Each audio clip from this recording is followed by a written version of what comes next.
Clotaire Oligui Nguema. Le 3 mai 2025, une cérémonie solennelle pose les jalons d'une ère nouvelle au Gabon. M'engage devant Dieu. Brice Clotaire Oligui Nguema prête serment devant 40 000 personnes, une vingtaine de chefs d'État et de représentants de gouvernement au stade de l'amitié sino-gabonaise au nord de Libreville, dans la commune d'Akanda. Je le suis. Merci. Monsieur le greffier en chef, veuillez faire procéder à la signature du registre de serment. Les Gabonais déjà peuvent être libres de s'exprimer et de pouvoir au moins partager. Donc la justice, il ne s'agit plus de X un parent, Y à assassiner. Pour la première fois que nous ayons un président du peuple, par le peuple et pour le peuple. Aidons-le. Aidons-le. S'il réussit, c'est nous. Et si c'est nous qui allons le pousser, il va réussir. Au lendemain de cette cérémonie empreinte de solennité et historique pour plus d'un, c'est au pas de course que la nouvelle République gabonaise se met en marche.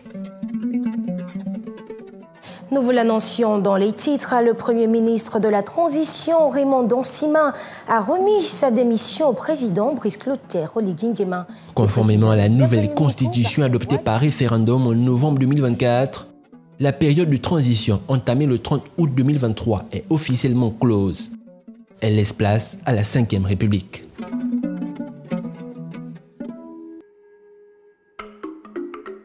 Une rencontre avec les responsables des formations politiques du pays le 7 mai 2025 donne le ton pour ce qui va être l'une des premières réformes politiques du président gabonais Brice Clotaire Oligui Nguema depuis son investiture, la révision de la loi sur les partis politiques. Lors de sa promulgation le 27 juin 2025, les Gabonais découvrent les nouvelles règles encadrant les partis politiques dans leur pays. Un parti politique a l'obligation d'avoir un compte bancaire. Un parti politique a l'obligation d'avoir un siège. Un parti politique a l'obligation de tenir ses instances décisionnelles, c'est-à-dire les congrès. Un parti politique doit participer aux élections. Si plusieurs dispositions inédites sont à noter, comme le contrôle de la comptabilité des partis par la Cour des comptes du pays ou encore l'exigence de participer aux élections politiques au risque de perdre son statut juridique, une en particulier est décisive. Désormais au Gabon, les nouveaux partis politiques doivent posséder au moins 12 000 membres disposant chacun du NIP, le numéro d'identification personnelle, pour être légalisés. Les Gabonais ont une très mauvaise impression des partis politiques. Si on suivait les Gabonais, nous n'aurions même pas cet échange. Il y aura tout à effacer. Mais nous sommes des hommes responsables. On ne va pas suivre l'opinion comme ça. Nous sommes des hommes responsables, tenus au contexte national et international. Nous devons faire vivre la vie démocratique, mais elle doit se vivre en cohérence et en toute propriété, chacun étant dans la position du respect de la loi. À côté de cette loi cruciale pour la vitalité politique du pays, un redécoupage électoral est également initié par le chef de l'exécutif. Il consacre un changement inédit issu des recommandations du dialogue national inclusif d'avril 2024. Dans le nouveau code électoral, nous passons d'un nombre de 143 à 145 députés.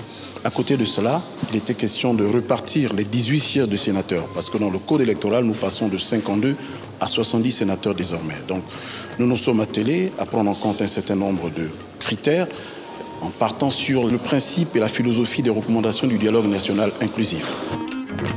Pour piloter l'action politique du chef de l'État gabonais, le mouvement du Rassemblement des bâtisseurs évolue et devient l'Union démocratique des bâtisseurs, sa formation politique.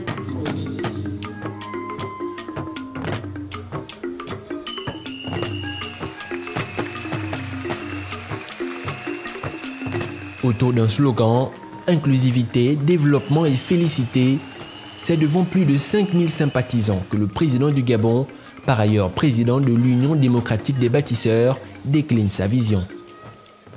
C'est avec enthousiasme et rigueur que je conduirai notre parti dans cet esprit et avec vous. Je porterai les aspirations de l'UDB. pour construire ensemble une nation toujours plus forte, unie et solidaire dans sa riche diversité.